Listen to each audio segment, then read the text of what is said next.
Tatakas na si Lisa at si Bongbong Marcos. Oh, eto na ba? PBBM, First Lady Lisa, biyaheng Cambodia sa September 7 to 9. Mukhang hindi na babalik to. Baka sasamahan nito si Saldico. Si Torre nga, wala na rin tayong balita. Hindi natin alam kung magkasama si Saldico at saka si Torre, di ba?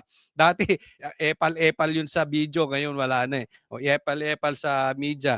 O, ngayon naman, susunod, si Lisa at saka si Bongbong Marcos. O, mukhang tatakas na to. Siyempre, hindi natin alam. Baka may nakikita tong bulilyaso rito. Oh, baka may nakikita sila na nagdedelikado sila. Ako sakaling talagang hindi nila mapigilan, alam nyo, nagkakagulo na ha. Nagkabatuhan na dyan sa Congress. Even dyan sa bahay ni Diskaya, sinugod na naman. So medyo magulo to. Hindi ko alam kung anong plano nila Marcos dito. Hindi ko alam kung may plano silang, kunwari, nasa ibang bansa sila. So nagkakagulo sa Pilipinas. So dapat mag-declare ng martial law. Oh, yeah. Hindi natin alam kung meron silang meron silang na-intel na delikado sila dahil mananagot din sila dito sa flood control projects, no? Kaya tatakas sila. In any case, safety sila sa Cambodia. Ano? Pero kung titingnan po natin, Coach Oli, baka naman talaga official visit, meron silang gagawin doon sa Cambodia. Hindi naman tumatakas.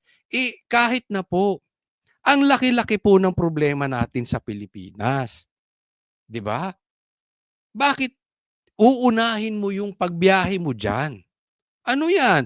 Tatakas kayo, may itatakas kayong pera, may itatakas kayong kontrata, we don't know. Hindi ko po kayo pinagbibintangan, pero anong tinatakasan nyo? Apakalaki ng problema natin ngayon, no? Pinagbabato na nga ang Congress. Maglilipad pa kayo sa Cambodia? Ano namang klaseng presidente meron talaga tayo? Sumama pa si Lisa. Ito si Lisa, sama to ng sama kung saan pupunta si Bongbong Marcos, ha? Siyempre, asawa yan. Oo, okay yan. Wala tayong problema dyan. Dapat yung asawa talagang sama ng sama. Ba't di ka sumama sa US? Di ba?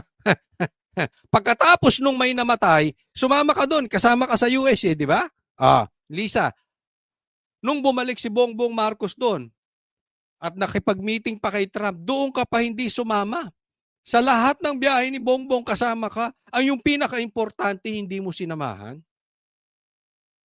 Doon pa lang, kaduda-duda ka na, Lisa eh.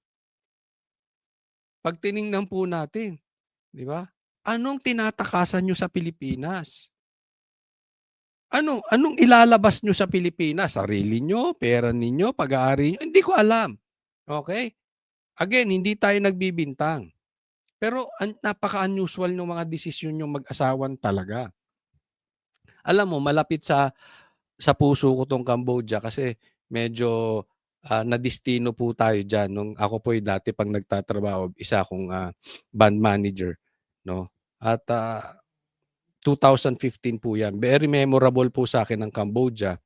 Isa po to sa napuntahan ko na lamang ang Pilipinas.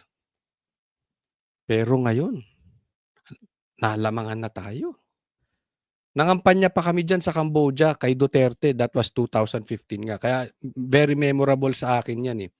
And doon lang sa mga hindi nakakaalam, dati po ay ako'y chain smoker. And dati po alcoholic ako. Okay? Yan lang po ang bisyo ko, okay? Never po akong nag-drugs. Okay? Hindi sa pagiging defensive. Kaya lang, ako naman ay aminado sa aking mga pagkakamali. Alcoholic at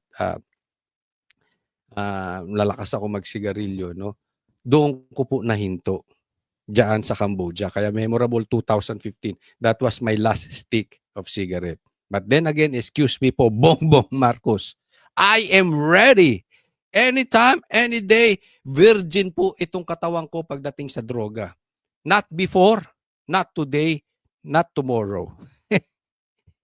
Wala po tayong droga. Pwede tayong magpa-drug test. Bongbong Marcos, araw-araw gusto mo, sabay tayo. Kaya lang alam ko hindi ka papalag. Alam ko yan. Sigurado ako dyan. Hindi ka papalag. Okay? Naunahan na tayo ng Cambodia. Yan po ang balita ko.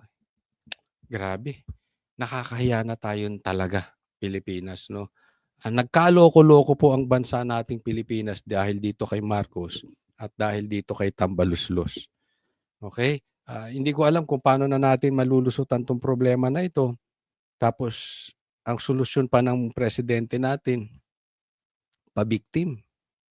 Nakikita niyo ba? Mahiya naman kayo. Si Lisa gano'n din, mahiya naman kayo. Parang biktima pa kayo mga animal. Parang kayong mga anak ng Congress. Anak kayo ng Congress, oh. Yung ba hugas kamay, yung parang naapi sila kasama ang taong bayan. Victim kayo, pinirmahan mo, ikaw ang presidente, ginawan mo ng paraan niya. Pinagmalaki mo pa eh. Sinabi mo nga na-overwhelm pa. Diba? Wala talaga matinong desisyon 'tong mag-asawa na 'to. Tapos iiwan niyo Pilipinas. Anyway, okay na rin. Kung sa tingin niyo hindi na kayo babalik, mas maganda. Hindi, eto aasenso Pilipinas 'pag hindi na bumalik 'tong mag-asawa na 'to. Ang laki po. Maniwala kayo. Alam mo ang interest rate ngayon, ang taas-taas na, nasa 7%. Tayo lang ata sa buong mundo ang may 7% na interest rate sa bangko. Ang laki po nun. 'Di ba? Oh. Pabagsak talaga ekonomiya natin, tas baon-baon tayo sa utang. Mawala lang 'to, palagay ko bababa ang interest rate ng bangko, maaayos ulit, mababayaran ng mga utang natin, itong mga flood control maaayos. Pero hangga't nandito 'tong dalawa, wala akong tiwala. Maniwala po kayo, wala pong maaayos sa bansang Pilipinas. Ito naman pag-usapan natin. Itong si Saldico, sindikato. Parang sindikato tingnan niyo Oh. Pumalag ang isang kongresista sa pagkakasama sa kanya sa immigration lookout sa gitna ng investigasyon sa maanumalyamanong flood control projects. Nangunguna sa balita si News 5 just May immigration lookout. Okay? May listahan po ng titingnan kung sino yung mga lalabas ng bansa. Hindi naman hold departure eh. Ano lang, lookout lang. correspondent Camille Samonte. Camille, sino itong kongresistang ito at anong paliwanag ng DOJ? Jiggy, wala raw sisinuhin ang DOJ sa mga personalidad na hiniling na mailagay sa Immigration Lookout Bulletin Order habang gumugulong ang investigasyon sa mga flood control projects. Ayon kay DOJ Secretary Boying Rimulya, nakarating sa kanyang opisina na nagrereklamo umano si Magbubukid Party List Representative Ferdinand Beltran kung bakit siya naipasama sa pinababantayan sa immigration. Paliwanag ni Rimulya, bahagi ito ng kanilang tungkulin at sinunod lang nila ang listahan na ibinigay ni Senator Rodante Marcoleta. Kasama si Congressman Beltran sa 43 individual na hiniling ni Marcoleta na mailagay sa Immigration Lookout Bulletin Order. Base sa DPWH website, si Beltran ang General Manager ng Ferdstar Builders Contractors. Nakasaad din sa sumbog sa Pangulo website na ang Ferdstar ang contractor ng ilang flood control projects sa Tarlac, Pampanga at Bulacan. Kita mo, nasa listahan ka. Itong congressman na to, nagre-reklamo pa. Nasa listahan po kasi. Gumawa po si Marcoleta ng listahan na, na dapat mag-issue ng immigration lookout. Okay? Nasa listahan siya nung prinisinta ni Bongbong Marcos. Nang nagre-reklamo pa, di umano, meron kang sabit dito sa pagiging contractor. Oh. Pakinggan natin ang pahayag ni Secretary Rimulya. We have to call a spade a spade. Yan. Matindi. We have to call a spade a spade. Paano? Paano lang? Paano? Kung ang may problema, anak mo. Huhulihin mo ba? Sabihin ko, Choli, ba't naman nadamay ang anak? Hindi, example, kasi spade a spade eh. O ibig sabihin, paano kunwari yung anak mo, contractor? Example lang. Kasi yun ang ibig sabihin nun. Wala kang sisinuhin. Kahit sino, basta mali, mali. Kung anak mo yung mali. Nagtatanong lang Hindi ko sinasabing contractor din yung anak mo. Di ba? If you know, you know. Di ba? Hindi contractor yung anak nito, example lang. Yun po ibig sabihin. Spade is spade. Kahit sino yan. Kung yan ang listahan, yan ang ilalabas namin. Kung yan ang listahan, yan ang ilalabas natin. Okay. Fair. The Blue Ribbon Committee always has a history of having a lot of reliable informants. And I would trust that they know what they're doing. Okay naman yan. So far, okay naman yan. Kasi nasa listahan siya ni Marcoleta. So nakikipag-cooperate siya kay Marcoleta. Okay naman. So far, so good. Kaya lang, Wala pang pahayag si Beltran tungkol dito, hindi rin malinaw kung siya pa rin ba ang general manager ng Ferdstar. Pero karaniwang nagdadivest mula sa kanilang mga negosyo ang mga politiko. ayan. Dati ng style yan eh. Hindi divest nila, ipapangalan nila. Huwag nga tayong maglokohan.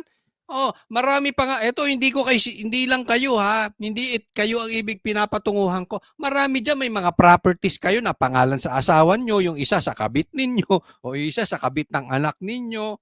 Ay, sus! Tapos, pagka mahuhuli na, idadivest. Kunwari, matagal na nakadivest, pero alam naman natin na sila pa rin ang control, sila pa rin na may koneksyon, at yung kita sa bulsa. Kaya nga dapat i-check. I-check mo, kabit ng mga yan. Hindi lang sila. Hindi lang yung mga politiko. Naku. Marami dyan, may mga kabit. Titinan ninyo. Yung mga anak, kita mo, yung mga anak na lang, saka nakakita yung mga anak, ganun kagarbo. Diba? Doon pa lang makikita mo na magkano lang kinikita ng mga yan, tas ganun kayayaman. Samantala, nilinaw naman ni Remulla na hindi kasama sa Immigration Lookout Bulletin Order si Ako Bicol Party List Zaldico. Si Ko ay founder ng SunWest Group Holding Company Incorporated, habang ang kapatid niyang si Christopher Ko ang may-ari ng High Tone Construction. Ang dalawang kumpanya ay kasama sa top 15 contractors na ibinunyag ni Pangulong Bongbong. Yung magkapatid sa Aldico, no? Talaga namang hindi nyo na pinakawala ng pera, ha? Pasasa na kayo sa pera dyan, ha? Diba? Kayo may-ari niyan. Nasa top 15 kayo, pero walang hold order. Walang hold order o walang lookout order. Ano yan? Sindikato ba yan? Hindi, sa totoo lang ha. Balikan muna natin yon, yung picture nito. Ako'y nagugulat dito kay Zaldico. Sa lahat ng baho na lumabas ngayon, lumalabas po na pinakamabaho si Zaldico. Hindi, wala pang napapatunayan, okay? Allegations pa lang. Pero, pinakamabaho siya. Pero kita mo naman, ang lakas ng support. Parang sindikato.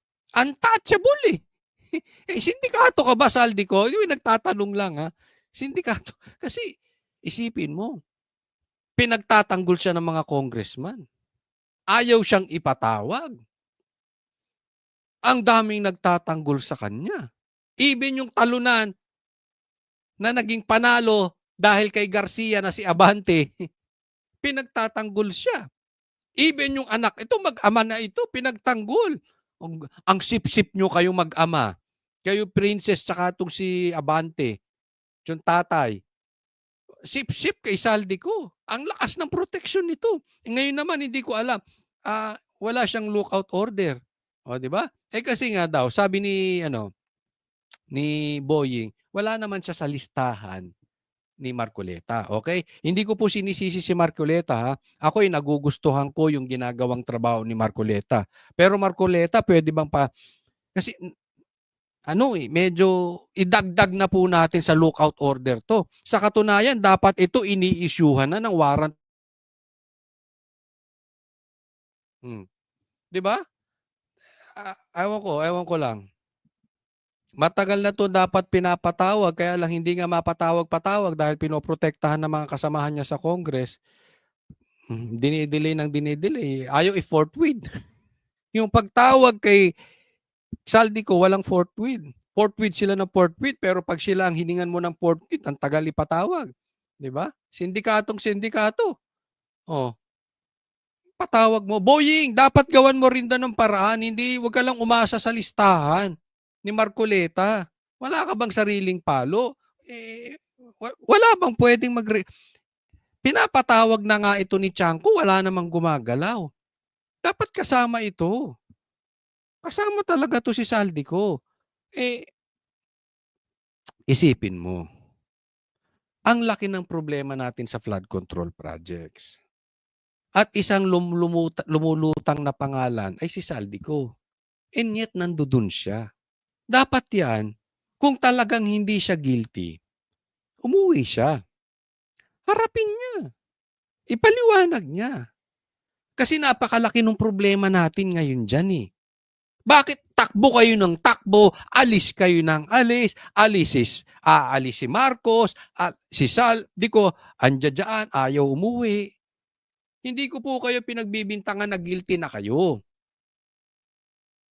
Pero paano tayo matatapos kung nandiyan kayo ayaw nyo magpaliwanag? Di ba? Tapos ito ng mga politiko natin, parang mga gangster, parang mga sindikato.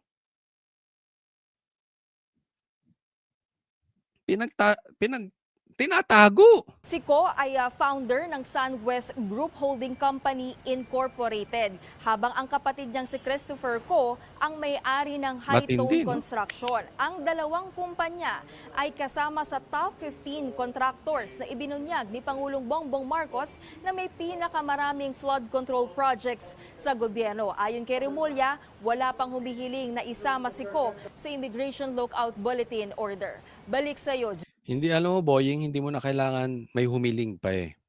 Nasa listahan ni Bongbong Marcos. Dapat lahat ng involved, yung 15 na yan, busisiin nyo na. Huwag na kayong mag-antayan. Di ba? Gawan nyo na ng paraan yan.